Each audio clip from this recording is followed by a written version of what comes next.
The Washington Supreme Court races are getting a lot of attention this year, and we've been paying a great deal of attention to them in our daily podcast. And that's because there are more open positions than ever, 5 of the 9 races on the ballot this year.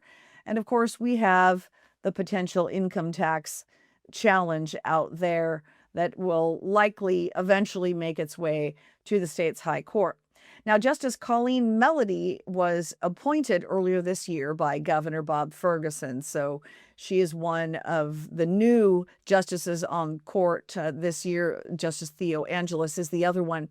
Colleen Medley, previously worked in the office of the Attorney General, while now Governor Bob Ferguson served as AG. And then Ferguson appointed Medley about a month before, publicly calling on lawmakers, the governor, to pass the income tax. Now, the appointee, Colleen Medley, has also donated to Bob Ferguson's campaign and also to AG Nick Brown's campaign. Nothing illegal about that, it's important to point out. But critics have been arguing that those ties could raise, recusal questions if the income tax case does reach the high court. So my colleague Tim Clouser pressed Colleen Medley in an exclusive interview about that very question and whether or not she thinks she should step aside from a future income tax case. Given those relationships, the donations, and the AGO's role in defending the state's tax position, do you think that your impartiality could be reasonably questioned if the income tax case comes to the bench? And if so, would you or would you not recuse yourself? So that case is not here, and I don't prejudge any request for recusal that might come when it comes. As I understand from media reporting, that may be going on the ballot. And so if anything, that case is months or years away. And so I'm not going to prejudge any recusal request because that would be inappropriate. The whole point is that, we wait for the cases on the facts and the law as they come.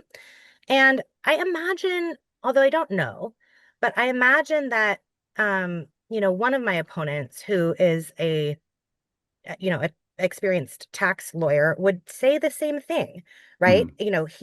I don't think that he would think that he was unable to comply with his oath of office.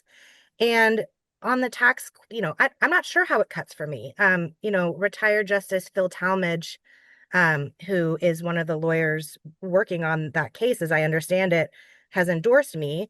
So I don't know if that means, on this view that I have to recuse myself.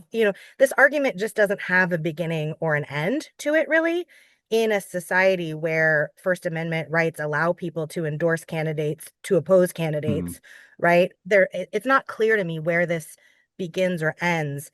If the idea is that anytime we're supported by somebody, then that means we can't separate our own judgment from theirs. So some of these 5 Supreme Court races have more than a handful of candidates vying for those positions. Voters have a chance to weigh in at the August 4th primary, and each of those fields will be narrowed down to 2. We have a top 2 primary in the state of Washington.